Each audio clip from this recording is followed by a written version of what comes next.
Good morning student, কেমন আছো সবাই? আশা করি ভালো আছো। তাহলে আজকে 7 তোমাদের বিজ্ঞান ক্লাস। তাহলে আসো শুরু করি। দেখো হেডলাইন দেখো, নিম্ন শ্রেণীর জীব। তাহলে আজকে আমরা আলোচনা করব নিম্ন শ্রেণীর যেসব জীব আছে সেসব জীব নিয়ে আলোচনা করব। তাহলে দেখো নিম্ন শ্রেণীর যেসব জীব আছে, নিম্ন শ্রেণীর জীব বলতে আমরা অণুজীবগুলোকে সাধারণত বোঝাচ্ছি। তাহলে নিম্ন শ্রেণীর জীবের মধ্যে কি কি পড়ে আসে আমরা একটু দেখে নিতে হবে। নিম্ন শ্রেণীর জীব বলতে আমরা ভাইরাস, ব্যাকটেরিয়া, শৈবাল, ছত্রাক, অ্যামিবিয়া, অ্যান্টোমিবিয়া এইগুলোকে বোঝাই, তাই তো? তাহলে এদের মধ্যে ভাইরাস ও ব্যাকটেরিয়া ও অ্যামিবা অণুবীক্ষণ যন্ত্র ছাড়া কিছুর সাহায্যে দেখা যায় না। আর অন্যান্যগুলো শৈবাল, ছত্রাক এগুলো অণুবীক্ষণ যন্ত্র ছাড়াও দেখা যায়। তাহলে এই ভাইরাস বা ব্যাকটেরিয়া গুলো কি করে আমাদের বিভিন্ন ধরনের রোগ সৃষ্টি করে। এই যে সর্দি কাশি, আর এখন তো যে মহামারী প্যান্ডেমিক করোনা ভাইরাস, তোমরা নাম শুনেছো অবশ্যই। তাহলে সেইগুলো মানে ভাইরাস আমাদের বিভিন্ন ধরনের রোগ সৃষ্টি করে, ক্ষতি করে। আবার ব্যাকটেরিয়া কি করে, ব্যাকটেরিয়া বিভিন্ন ক্ষতি করে, আবার ব্যাকটেরিয়া উপকারও করে।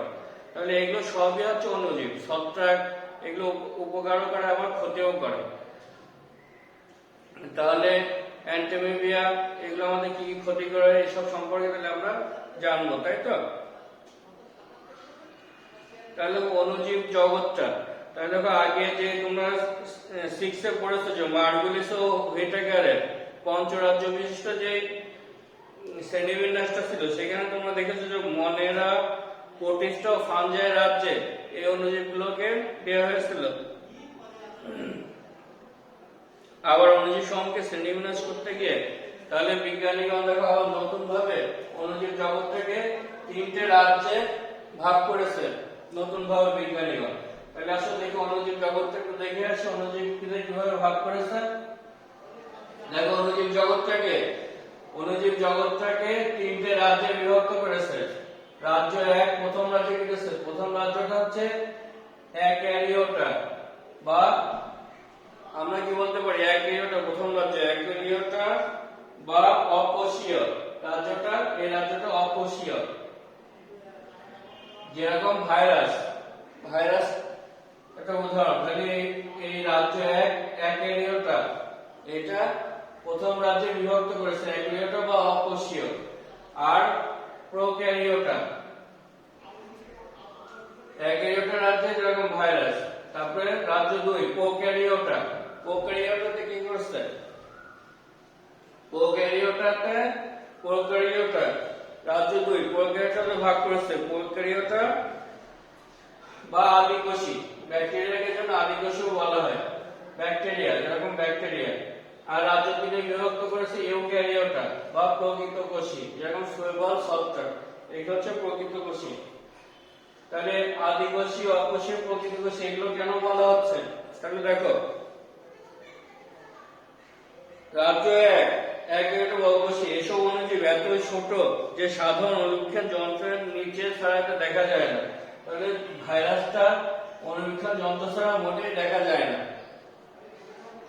তাহলে এদের দেখতে ইলেকট্রন যন্ত্রের প্রয়োজন হয়, যেরকম ভাইরাস। তাহলে এদের দেখতে দেখো অ্যাক্যারিওটা বা অকোষীয় অবস্থা কেন? কারণ এদের নিউক্লিয়াসটা সুগঠিত নয়। এই যে ভাইরাসটা দেহ তোমরা একবার যে নিউক্লিক অ্যাসিড ও প্রোটিন দ্বারা গঠিত, এই জন্য এদের নিউক্লিয়াসটা সুগঠিত নয়। এই জন্য বলা হচ্ছে এদের অকোষীয়। আর ব্যাকটেরিয়া আদিকোষী, এদেরও কেন্দ্রিকা সুগঠিত নয়। যেসব অণুজীবের কেন্দ্রিকা সুগঠিত নয় তারা এই রাজ্যের সদস্য। সুগঠিত কেন্দ্রিকা না থাকা এদের কোষকে আদিকোষও বলা হয়। যেরকম ব্যাকটেরিয়া, অর্থাৎ কেন্দ্রিকাটা সুগঠিত নয়। ব্যাকটেরিয়ার নিউক্লিয়াসটা, এটা তো ভাইরাসের তো নিউক্লিয়াস নেই, আর এটার যে নিউক্লিয়াসটা আছে সেটা সুগঠিত নয়। এই জন্য বলা হচ্ছে এদের অকোষীয়। নিউক্লিয়াসটা সুগঠিত নয় বলতে নিউক্লিয়াসের যে বিভাজনটা তোমরা পড়েছো, নিউক্লিয়ার মেমব্রেন, নিউক্লিওলাস, নিউক্লিওপ্লাজম, এই সবগুলো মিলিয়ে যে নিউক্লিয়াসটা সুগঠিত থাকে সেইটাকে বলা হয় হচ্ছে সুগঠিত নিউক্লিয়াস। সেই সুগঠিত নিউক্লিয়াসটাই দেখা যায় না। এই জন্য বলা হচ্ছে যে কেন্দ্রিকা সুগঠিত নয়। আর ইউক্যারিওটা মানে প্রকৃত কোষী, তার মানে এদের নিউক্লিয়াসটা সুগঠিত, এদের নিউক্লিয়াসটা সুগঠিত।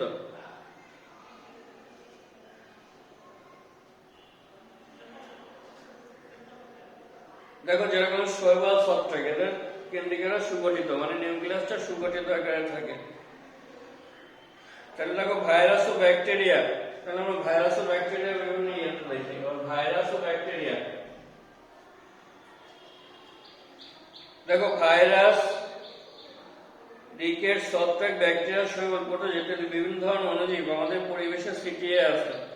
তাহলে এসব দেখে দেখো ভাইরাস, ইলেকট্রন যন্ত্র ছাড়া ভাইরাসকে দেখা যায় না। এর সহজতম জীব ভাইরাসের দেহে কোষ প্রাচীর, প্লাজমা সুগঠিত, নিউক্লিয়াস, সাইটোপ্লাজম ইত্যাদি কিছুই নেই। তাহলে নিউক্লিয়াসটা নেই, প্লাজমা নেই, তারপরে সাইটোপ্লাজম ইত্যাদি কিছুই নেই। যে প্রোটোপ্লাজমিক যে অঙ্গাণুগুলো থাকে সেগুলো কিছুই নেই ভাইরাসের ভিতরে। তাহলে দেখো ভাইরাস শুধুমাত্র যে বলছিলাম নিউক্লিক অ্যাসিড আর প্রোটিন দ্বারা গঠিত। যেরকম তোমরা টিটু ভাইরাসটা দেখেছো গঠন, ওর কি আছে ডিএনএ বা আরএনএ থাকে ভাইরাসের মাথায়, আর বেস প্লেট, স্পাইক, স্পর্শক তন্তু, এগুলো নিয়ে একটা টিটু ভাইরাসের, ফার্স্ট ভাইরাসের তোমরা 6 থাকতে একটা গঠন দেখেছো, তো সেরকমই গঠন হয় আর কি। এই জন্য দেখবা যে এখন যে করোনা ভাইরাসটা আমরা যে বারবার হাত ধুতে বলি সাবান দিয়ে, কারণ ভাইরাসের দেহটাই প্রোটিন আবরণ আর নিউক্লিক অ্যাসিড দ্বারা গঠিত। সেই জন্য যেহেতু ভাইরাসের ক্ষার বা যে কোনো ধরনের সাবান, এসব ক্ষার যদি ভাইরাসের গায়ে লাগে, ভাইরাসের যে আবরণটা, ভাইরাসের বডির যে আবরণটা ওটা নষ্ট হয়ে ভাইরাসটা মারা যায়। এই কারণে বারবার তোমাদের বলা হয় যে সাবান দিয়ে হাত ধুতে, যাতে ভাইরাসগুলো মারা যায়। সাবান বা ডিটারজেন্ট, বিভিন্ন ধরনের ক্ষার জাতীয় যেসব উপাদান আছে এগুলোতে, তারপরে অ্যালকোহল, এগুলোতে কি হয় ভাইরাসগুলো মারা যায়। এই জন্য তোমাদের দেখবা যে বারবার হ্যান্ড সার্ভ করতে বলে, সে এগুলো আছে তোমাদের, এগুলো সচেতনমূলক বলা হয়েছে যে ভাইরাস থেকে নিরাপদে থাকার জন্য। আচ্ছা সেটা তো গেল। তাহলে দেখি, তাহলে ভাইরাস বিভিন্ন ধরনের হয়ে থাকে, বিভিন্ন আকৃতি। যেরকম ভাইরাসগুলো কি হয় গোলাকার হয়, দণ্ডাকার হয়, ব্যাঙাচিও পাউটিন ন্যায় হতে পারে। ভাইরাস মানব দেহে তাহলে কি কি রোগ ছড়ায়? বসন্ত, হাম, সর্দি, ইনফ্লুয়েঞ্জা ইত্যাদি রোগ সৃষ্টি করে। তাহলে ভাইরাসটা কি কি রোগ সৃষ্টি করে?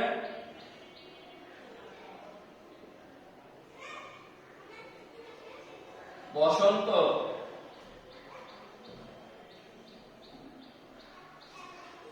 হাম, ইনফ্লুয়েঞ্জা,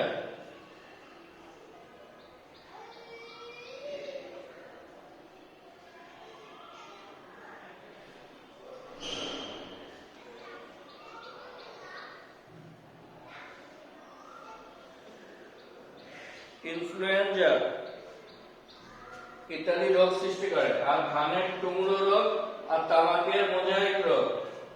ধানের টুমড়ো রোগ,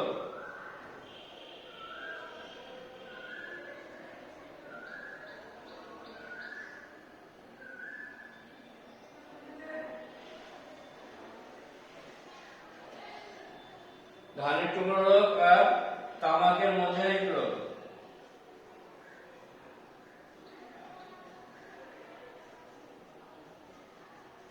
তামাকের পাতা যখন মোজাইক রোগে আক্রান্ত করে, মোজাইক ভাইরাস যখন আক্রান্ত করে তামাকের পাতাটা, তখন দেখবা যে মোজাইক যেরকম আমাদের বাড়িতে মোজাইক করা থাকে না, সেরকম মোজাইকের মতো ছোপ হয়ে যায়। এই জন্য বলা হয় যে ওটা মোজাইক রোগ। তাহলে এরকম টিক থাকে তোমাদের যে ধানের ভাইরাস কিসের জন্য, ধানের টুকরো রোগ হয় কিসের জন্য? ভাইরাস, ব্যাকটেরিয়া ইত্যাদির জন্য। তবে মোজাইক রোগ হয় কিসের জন্য? ভাইরাস বা ব্যাকটেরিয়া এরকম ধরনের টিক আসে। তাহলে ধানের টুকরো রোগ আর মোজাইক রোগ ভাইরাসের কারণে হয়ে থাকে। ঠিক আছে, তাহলে খেয়াল থাকবে। এবার দেখি ব্যাকটেরিয়ার কিছু কথা তোমরা আগে জেনেছো। ব্যাকটেরিয়া এবার একটু বিস্তারিত জেনেছো। ব্যাকটেরিয়া হলো আদি নিউক্লিয়াস যুক্ত অসবুজ এককোষী অনুক্ষণিক জীব। তাহলে বিজ্ঞানী অ্যান্টনি ফন লিয়েনহোফ, তাহলে লিয়েনহোফ সর্বপ্রথম ব্যাকটেরিয়া দেখতে পান। এটাও টিকে থাকে অনেক সময় যে ব্যাকটেরিয়া কে আবিষ্কার করে। তাহলে তাহলে স্যার অ্যান্টনি ফন লিয়েনহুক সর্বপ্রথম ব্যাকটেরিয়া দেখতে পান। ব্যাকটেরিয়া কোষ গোলাকার, দণ্ডাকার, কমা, প্যাঁচানো যে ধরনের হতে পারে। দেখো এই আকার আকৃতির ভিত্তিতে ব্যাকটেরিয়াকে কয় ভাগে ভাগ করা যায়। তাহলে আমরা ব্যাকটেরিয়া শ্রেণীবিভাগটা একটু দেখে আসি। তাহলে ব্যাকটেরিয়াটা শ্রেণীবিভাগটা দেখলে দেখো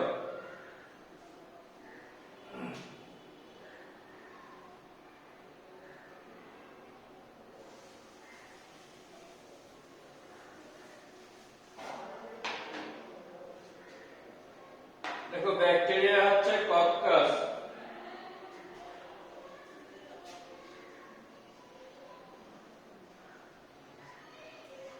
কক্কাস ব্যাকটেরিয়াটা কিরকম? কক্কাসটা হচ্ছে এরকম গোল গোল মতো। এটা ট্যাগে মানে পাশাপাশি চেন আকারেও থাকে বা একটু ছড়াই ছিটাও থাকতে পারে, এরকম ধরনের গোল গোল গোল গোল দেখা যায় কক্কাস। এটা যদি ইলেকট্রন অনেকক্ষণ যন্ত্র দেখা যায় এরকম দেখা যাবে। তাহলে এই কক্কাস ব্যাকটেরিয়া গুলো দেখো কোন কোন ব্যাকটেরিয়া হচ্ছে আকৃতি গোলাকার, এদের বলা হয় কক্কাস ব্যাকটেরিয়া। তাহলে গোলাকার যে ব্যাকটেরিয়া গুলো অনুক্ষেপ যন্ত্র তোমরা দেখবা সেটা বুঝতে পারবে যে এটা কক্কাস ব্যাকটেরিয়া। তাহলে এরা দলবেঁধে থাকতে পারে, যে এরা এককভাবে অথবা দলবদ্ধভাবে থাকে। তাহলে এককভাবে থাকতে পারে এবং বিক্ষিপ্তভাবে, আবার দলবদ্ধভাবে থাকতে পারে। তাহলে এরা নিউমোনিয়া রোগ সৃষ্টি করে। তাহলে কক্কাসটা কি রোগ সৃষ্টি করে? নিউমোনিয়া। নিউমোনিয়া রোগটা সৃষ্টি করে কক্কাস, তাই তো? তারপর দেখো ব্যাসিলাস। ব্যাসিলাসটা কি? দণ্ডাকার বা লম্বা আকৃতি। লম্বা আকৃতির যে ব্যাকটেরিয়াগুলো এখন দেখা যায় ব্যাসিলাস ব্যাকটেরিয়া।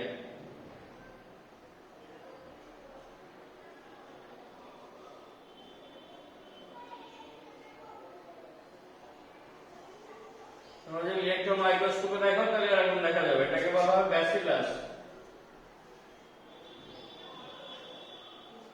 তাহলে ব্যাসিলাস ব্যাকটেরিয়া দণ্ডাকার, ধনুষ্টঙ্কার, রক্ত আমাশয় ইত্যাদি রোগ সৃষ্টি করে। তাহলে ধনুষ্টঙ্কার, রক্ত আমাশয়, ধনুষ্টঙ্কার, রক্ত আমাশয়।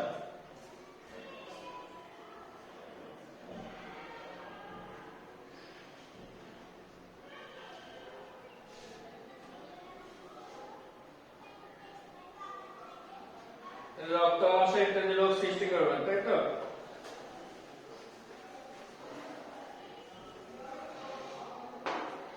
এরপর দেখো কমা, এরা বাঁকা দণ্ডের ন্যায় আকৃতির ব্যাকটেরিয়া। মানুষের কলেরা রোগের ব্যাকটেরিয়া এ ধরনের। তাহলে কমা ব্যাকটেরিয়া গুলো কলেরা যে ব্যাকটেরিয়া গুলোই করে, যে কমা ব্যাকটেরিয়া এরকম, হ্যাঁ এগুলো একটু লেজ লেজ মতো। তাহলে এগুলোকে বলা হচ্ছে কমা ব্যাকটেরিয়া। মানে ইলেকট্রন অনেকক্ষণ যন্ত্র দেখো এগুলো হচ্ছে কমা ব্যাকটেরিয়া। এগুলো হচ্ছে কমা ব্যাকটেরিয়া। এদের আকৃতি কেমন? তাহলে এদের হচ্ছে এরা বাঁকা দণ্ডের ন্যায় আকৃতির ব্যাকটেরিয়া। মানুষের কলেরা রোগের ব্যাকটেরিয়া এ ধরনের। তারপর হচ্ছে স্পাইরিলাম। স্পাইরিলাম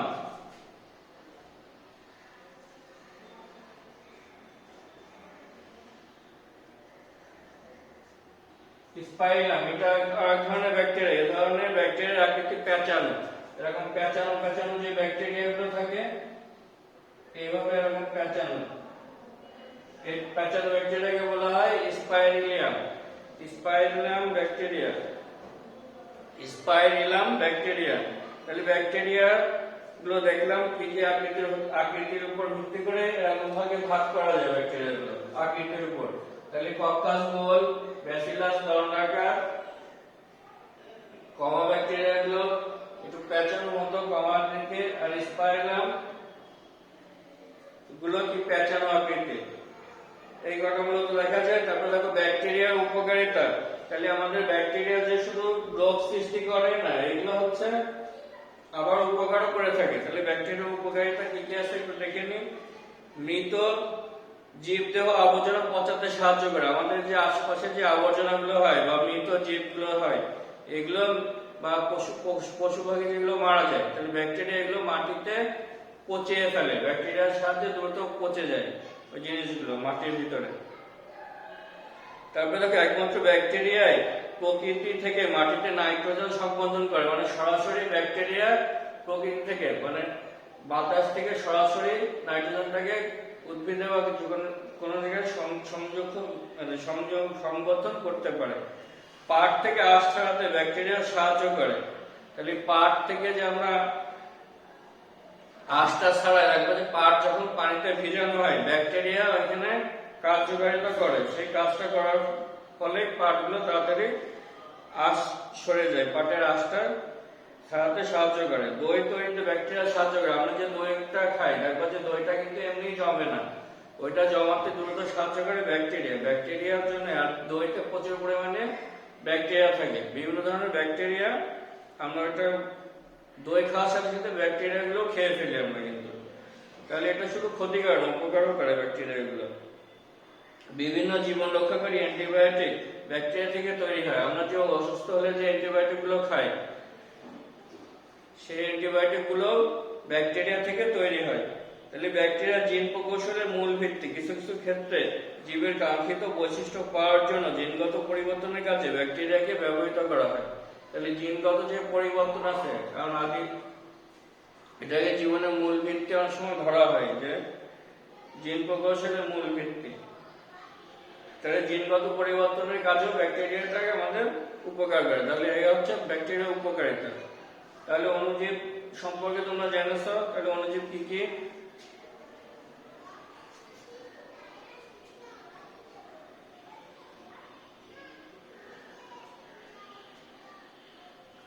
তাহলে আজকে এই পর্যন্তই থাক।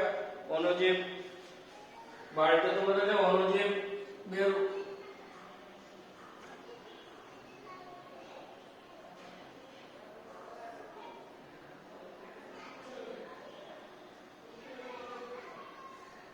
বাড়ি কেস থাকবে, তাহলে অণুজীবের শ্রেণীবিন্যাসটা করবা।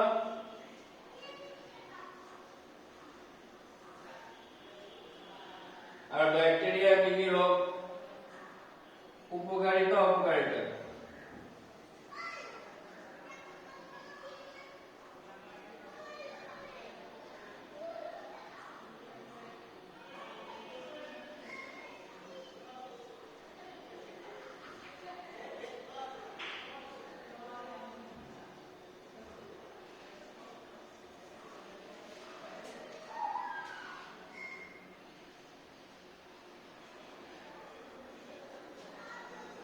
আচ্ছা, তাহলে এই পর্যন্ত থাক ক্লাস। নেক্সট ক্লাস আলোচনা করা হবে। Thank you.